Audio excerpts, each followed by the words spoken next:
Now time for another audience with Max Wall, performed by Tony Lidington in front of an invited audience at the Concert Artists Association in London.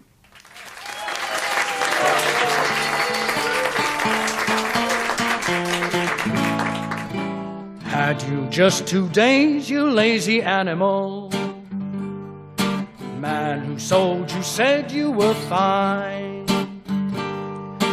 I don't like your ways, you lazy animal. You just stand around and blink your eyes. Reckon you have Satan right inside of you, teaching you to lead this life of sin. 'Cause each time I try to get alongside of you, you just slash your hind legs out, then turn around and grin. Stubborn old mule, can't just make you out. Seems you never use your ears the way I scream and shout. Doggone your soul, hide your ugly face from me. Hide your ugly face from me. Thank you for all that applause. So much better than dead, complete and utter silence. Here we are again. Just me, a microphone and a guitar. In the old days, with the orchestra in a pit at the front of the stage, you could do comic gags with them. Musical directors were practically pro-comics. Nat Gonella and Billy Cotton were two like that. But when the pit orchestra disappeared, that style of show business ended. And so did all those acts based on facial expression while gagging with the musical director. In a nightclub, it's hopeless with the band behind you. And here, it's even worse. We've nothing. Just me. After my first West End appearance, I was more determined than ever to improve my dancing, and with my stepfather Harry driving me on, the pace of training and performing intensified. Harry was my mentor in show business. I learned from him how to dedicate myself to work and to respect every audience, even you lot. Once, when I finished a performance in a hall in London, I thought the crowd had shown a lack of appreciation. So I only took one curtain call before stalking back to my dressing room. My stepfather, Harry, immediately burst in with a face like thunder. "Take your bows properly," he hissed. "Get out there and smile. It doesn't matter what you think of them." And then, bam! I received a blow that sent me flying across the dressing room. So, gentle audience, I smile for you. Whatever I think of you. Harry's tuition was robust and tempestuous, so the cuts and bruises my mother, Stella, nursed each night were not always the result of my dance practice or acrobatic experiments.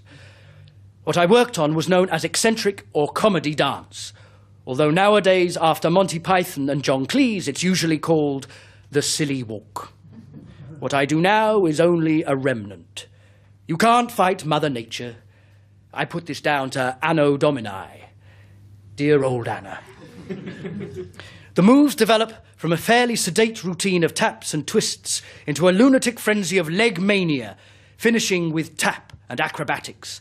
When done well, it tore the audience apart. Painful. The walk has no subtlety. I was always quite open about it. "Ladies and gentlemen, I shall now be walking up and down for you, giving you the benefit of my smile, sticking my bottom out for you, and you will find it very attractive." Then there's a drum roll, and off I'd go, up and down, backwards and forwards, on and on. Sometimes I thought it could go on forever. I used to get straight off stage and right into an oxygen tent. Actually, what I was doing was pure ballet. All the movements, up and down, pure ballet. Oh, I expected a few laughs and titters. This old suit, battered hat and crumpled shirt.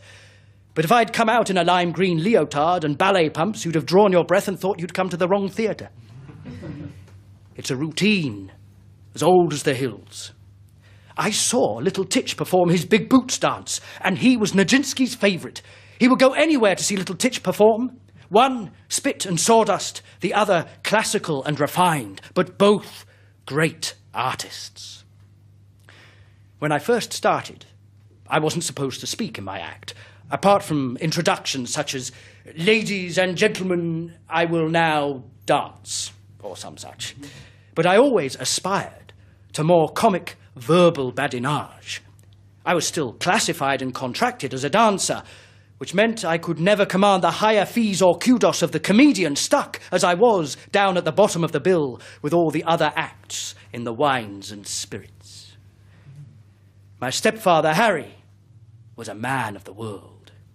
His handsome Portuguese Jewish looks exuded a confident air of affluence and sociability despite the actual circumstances of hardship in which we lived. He also gave me my sex education, on which subject I became a very assiduous student. I'll leave it with you. Especially on my regular bookings at the Casino de Paris, where I worked with Maurice Chevalier. He was a true star, the only act in the show allowed to have frontal limelight and crimson curtains as backdrops. The whole show was magnificently presented, including big scenes with spiral staircases decorated by Amazon nudes imported from Germany, who were statuesque, gorgeous, and motionless when they were on stage. Time after time in the wings, I turned around to find myself face to face with a pair of large, perfectly modelled bosoms. But this didn't worry me. Oh, no. In fact, I saw it more as an indication of the whole world of glamour, sex, fame, and ambition that stretched ahead in my imagination, which indeed it did, along with bits of my anatomy. A first note of innuendo has just been struck. They tell me that sexual appetite is the last thing that dies, but mine isn't even ill as yet. I performed all over France and Germany, earning far more than my weekly salary of £15 from Moss Empires in Britain. I was working at the Scala in Berlin before the Nazi tyranny and before another, rather more oppressive wall took my place. The manageress of our regular nightclub haunt was a stunningly beautiful, statuesque woman who took a great fancy to me. Nothing came of it, which was just as well, since I found out afterwards that she was a transvestite. Imagine if I had capitulated and allowed myself to be persuaded from my heterosexual ways, how much trouble I would have avoided. In our game, everyone camps around. Male and female homosexuals have always been part and parcel of our gorgeous world of rogues and vagabonds, and always will be. In 1932, I joined Earl Carroll's Vanities and played in New York's Broadway Theatre. Our show was on a scale and par with that of Florence Ziegfeld's famous Follies, and there was my name in lights on the canopy alongside a host of real stars, and one of my music hall idols, Will Fife. I can still hear his voice singing as he stood on stage with a small railway train behind him. I'm in my glory in my wee guard's van, a-sittin' in the corner on an old milk can. Nae very fast, but methodically slow, a tootle on the whistle and away we go.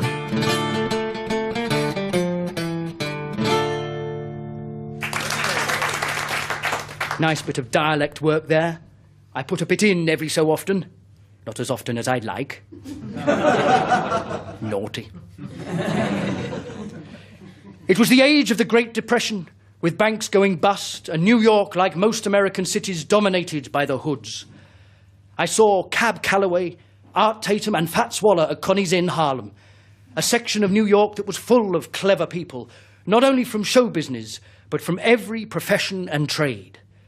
Black people in Harlem were always accepted as clever people, and it always struck me that they had to be even cleverer than the white folks, if only to be able to rise above the prejudices of a segregated society. The contribution of black entertainers has run deep over the past century of show business in music and humour. If you took away what they have given, you would leave a great, enormous hole in the middle. I think of them all as my black brothers, on the understanding that sisters are included. Black comedians are among the funniest in the world, mining a load of comedy from their own idiom, just as Jews have from the Jewish world, or the Irish or homosexuals from theirs. Interesting, isn't it, that all of them have been persecuted by the wider society in one way or another? There must be a connection.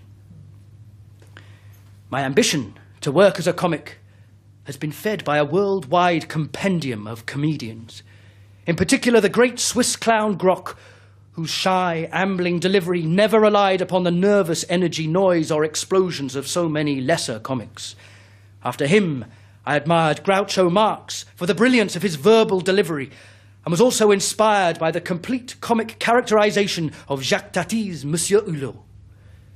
But my spiritual predecessor is Dan Leno, whose desperate efforts to piece together a fragmented world through the absurd reflections of spit and sawdust characters and eccentric dance are so close to my own.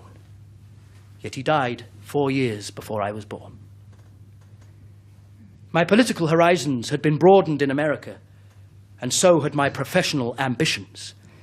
For I had been engaged to do more than just my dancing and had begun exploring the possibilities of verbal comic routines. But once back in England, no one knew of my exploits, and I was back with Moss Empires as the boy with obedient feet, on the usual salary. Life is like a trampoline.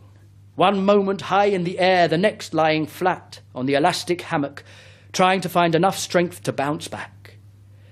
My ambition had become to be a comedian, a man who could make people laugh.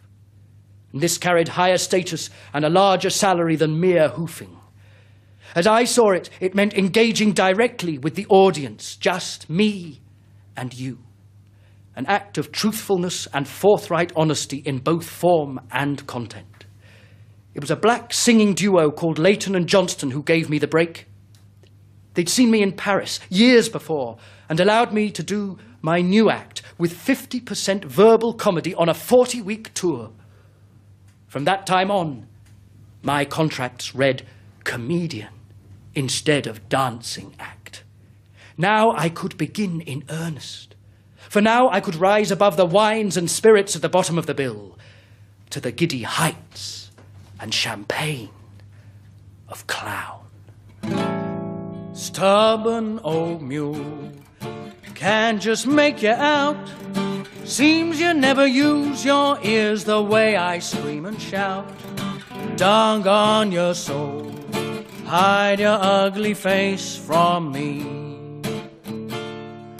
Hide your ugly face from me. That was An Audience with Maxwell, performed by Tony Lidington, accompanied on the guitar by Jake Rodriguez. It was a peer production for BBC Radio 4 and it was directed by David Biount. You can hear another Audience with Maxwell at the same time tomorrow.